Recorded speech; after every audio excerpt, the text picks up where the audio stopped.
आप समग्रता से नहीं सुनते हैं। सवाल विश्वसनीयता का है और हमारे नेता ने आपसे ज्यादा सीट जीती है। अपनी भाषा को और हम लोगों ने देश के सदन में ये बात कहा है कि हम ईवीएम से भले जीते हैं, हम अगर 80 सीट भी जीत जाए तो ईवीएम के हम विरोध में हैं। सवाल इसका है, विश्वसनीयता का है और पारदर्शिता का है। सवाल कौन जीता है कौन हारा है नहीं है। बोलिए कि जम्मू कश्मीर की सरकार इस्तीफा दे दे। बोलिए जम्मू कश्मीर की गैर भाजपा शासित चुनाव प्रक्रिया मुख्यमंत्री इस्तीफा दे दे। इसको मतदान। प्रवक्ता नीरज सिंह ने इंडिया पार्टी पर कलम लगाने लगे कि अब इंडिया पार्टी में लीडरशिप के लिए डिबेट शुरू हो गया है। तभी मनोज काका जो समाजवादी पार्टी के प्रवक्ता हैं, उन्होंने भड़क गए और बोलने लगे कि ऐसा कुछ नहीं है, आपके पार्टी के नेता नीतीश जी जैसे हमारे नेता लोग नहीं हैं।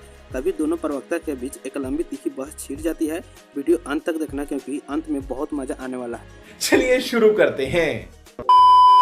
ओके नीरज जी एक सेकंड रुकिए। जफर इस्लाम, बैलेट पेपर से चुनाव करवा दीजिए। ये मनोज काका भी चाहते हैं और किशोर तिवारी जी भी कह रहे हैं। आप तो क्या ही देखिए, चाहते हैं, ये सब लोग जानते हैं हार का ठेकरा जो है वो ईवीएम पे फोड़ा जाएगा। ये हर लोग जानते हैं। जब ये जीतते हैं तो कुछ, जब जीतते हैं तो ये ईवीएम ठीक रहता है। जब सुप्रीम कोर्ट से अच्छा उनके जजमेंट उनके फेवर में होता है तो सुप्रीम कोर्ट अच्छा होता है। जिस भी संस्था से इनको फायदा होता है, जिस भी संस्था से इनको फायदा होता है तो पूरा बहस जो है अभी मजा आएगा ना भिड़ो जो है ये। नीरज जी 10 सेकंड बस 10 सेकंड भाई साहब 10 सेकंड। मैं सिर्फ इतना कह रहा हूँ कि ये सारा ईवीएम और बैलेट पेपर और ये सब इनका जब हार के बाद इनको याद आता है। हाँ, जब जीतते हैं तब सब भूल जाते हैं। जब ये जनरल इलेक्शन में तो कुछ कभी नहीं बोला उनका। जनरल इलेक्शन के बाद ठीक है, आप कह रहे हैं जीते तो हम, हारे तो ईवीएम। नीरज जी आपने सतीश जी को बहुत अच्छे से सुन लिया, आपने किशोर जी को भी सुन लिया और आपने मनोज काका को भी सुना। इन तीनों बिंदु पर कि आप विधानसभा के उपचुनाव तो करवा नहीं पाए ठीक से, ये मनोज काका का इल्जाम था। अभी दूसरा ये कि हमें तो ईवीएम पर ही भरोसा नहीं पहले, और तीसरा डीलिमिटेशन सेंसस।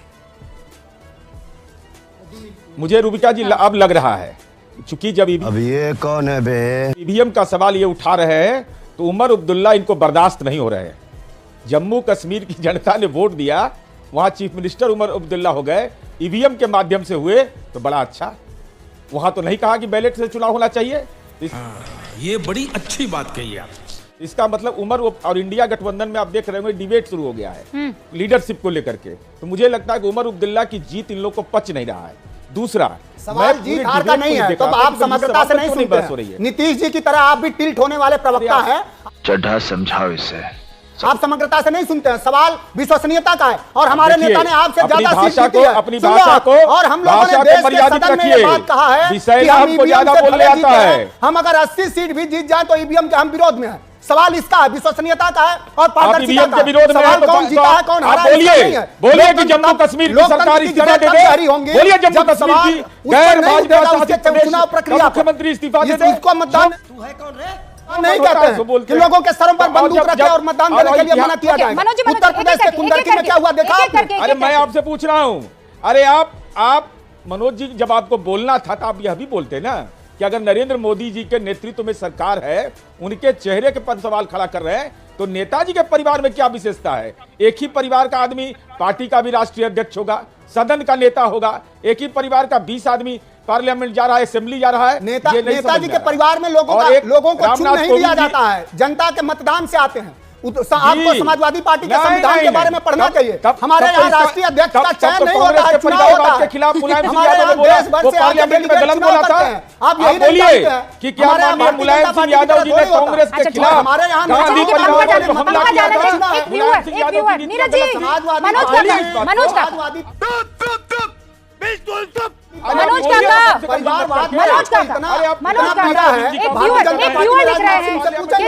अगर डिबेट में डेकोरम बना रहेगा तो बेहतर होगा। अब मैं अपने आखिरी पड़ाव में आ रही हूं और इसीलिए दीपक चौरसिया जी, यहाँ पर तमाम तरीके के आरोप प्रत्यारोप सुन लिए गए हैं।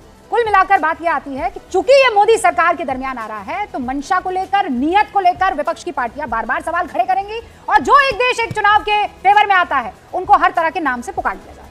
बात तो सही है।